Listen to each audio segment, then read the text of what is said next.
মা দেখো, রাস্তার ধারে কি সুন্দর একটা লেবু গাছ। তাই তো, খুব সুন্দর লেবু গাছ।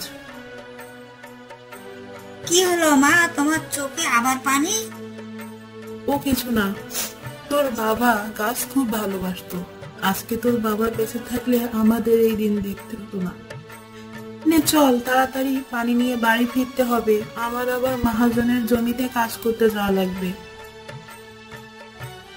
দাঁড়াও মা, লেবু গাছটা তুলে নি, পুকুরের ধারে পুঁতে দেবো।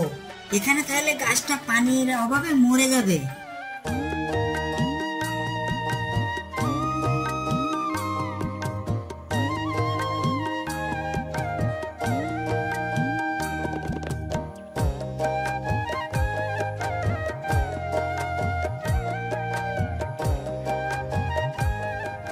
কিরে জ্যোৎস্না, এত দেরি হলো কাজে আসতে?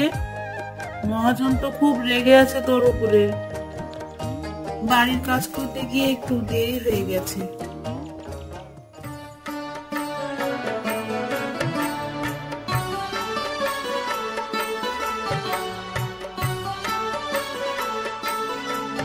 কি ব্যাপার জ্যোৎস্না, এত দেরি হলো? প্রায় দেখি তুমি দেরি করে কাজে আসো। এমন দেরি করে কাজে আসলে আমি তোমার কাজের দাম কেটে নেবো। প্রায় দেখি তুমি এইভাবে কাজে আসো দেরি করে। বেতনের বেলায় তো ঠিকই বেতন নিয়ে চলে যাও, কাজটা কেন করতে চাও না? দয়া করেন মহাজন সাহেব, আর দেরি হবে না। বাড়িতে একটু কাজ করছিলাম, আর ভুল হবে না। আমার ছোট্ট একটি বাচ্চা আছে, না খেতে পেয়ে মারা যাবে। ঠিক আছে, এবারের মতো মাফ করে দিলাম। ফের যদি দেখি দেরিতে কাজে এসছো তাহলে আর মাফ করবো না, সোজা কাজে থেকে বের করে দেবো তোমাকে। তখন বুঝবে কাজ না থাকায় কি জ্বালা। মহাজন ডেকে এত কি বললো তোর? কাজে দেরি করে এসেছি দেখে মহাজন বেতন কেটে নেবে বলেছে। অনেক ইনাই বিনয় করার পর মহাজন নরম হলো। নেবু, দেরি করিস না, মহাজন দেখলে আবার চিল্লা বেল্লা করবে। তাড়াতাড়ি কাজ শেষ করে বাড়ি ফিরতে হবে।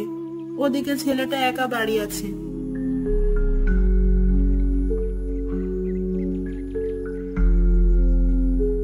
মা, তুমি আজকে এত দেরি করলে? তোমার মুখটা শুকনো লাগছে, কি হয়েছে তোমার? ওতে এমন কিছু না। তুই ভাত খেয়েছিস? তুমি তো জানো আমি তোমাকে ছাড়া ভাত খাই না। তুমি সত্যি করে বলো তো মা, কি হয়েছে তোমার? মহাজন কি আবার কিছু বলেছে? কাজে দেরি করে গেছে দেখে মহাজন বলে বেতন কেটে নেবে। আর কাজ দেরি করে যাওয়া যাবে না, এবার থেকে সময় মতো কাজে যাওয়া লাগবে। সুৎখোর মহাজনের যন্ত্রণায় এলাকার মানুষগুলো বরবাদ হয়ে গেল। কবে যে এই মহাজনের হাত থেকে রক্ষা পাবো? চলো মা, চিন্তা করে লাভ নেই, খিদে পেয়েছে। ভেতরে ইঁদুর ডন মারতে মারতে হাঁপিয়ে গেছে, তাড়াতাড়ি ভাত দাও।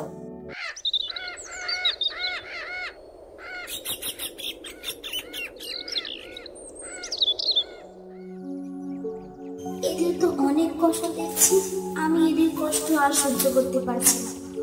যদি কোনোদিন এখান থেকে মুক্তি পাই তাহলে এদের আমি ধন রত্ন দিয়ে সাহায্য করব।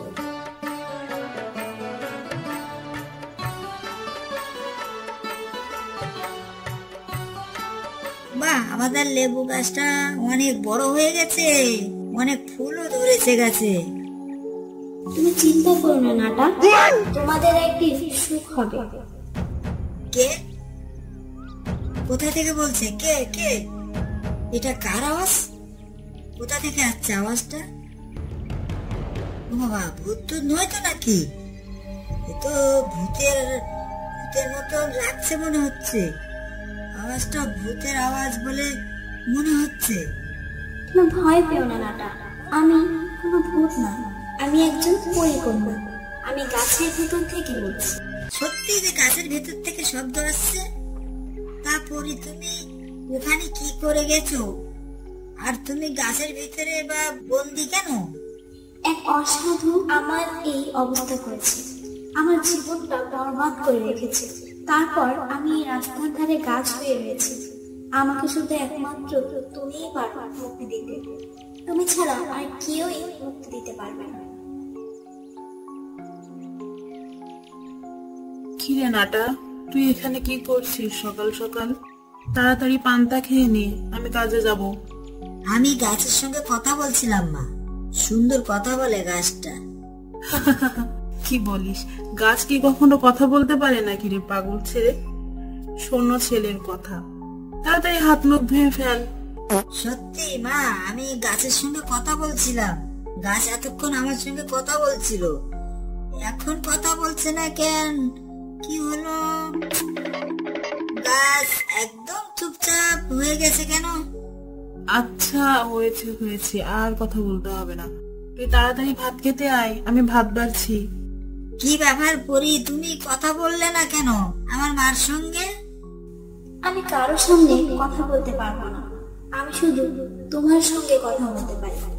তোমাকে কি করলে মুক্তি পাবে আমাকে উপায় বলে দাও, তাহলে আমি তোমাকে মুক্তি দেওয়ার চেষ্টা করছি। তোমাদের ওই পুকুরের থেকে পানি এনে আমার গাছে ছিটিয়ে দাও, তাহলে আমি মুক্তি পাবো। তুমি একটু অপেক্ষা করো, আমি পানি নিয়ে আসছি।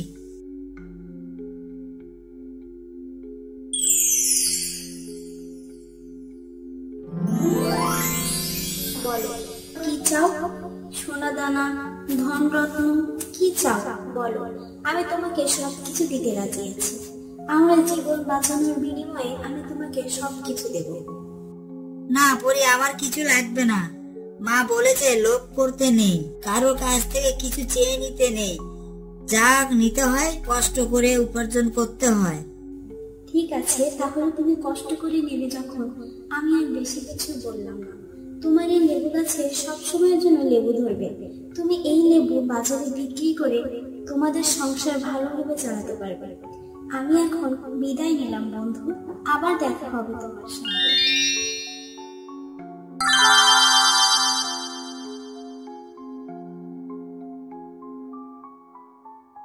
কি ব্যাপার, গাছে এত লেবু?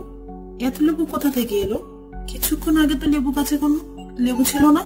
এগুলো সব মা পরিকন্যার সাহায্য। পরিকন্যা এগুলো আমাকে উপহার হিসেবে দিয়ে গেছে। আমাদের আর দুঃখ রইল না।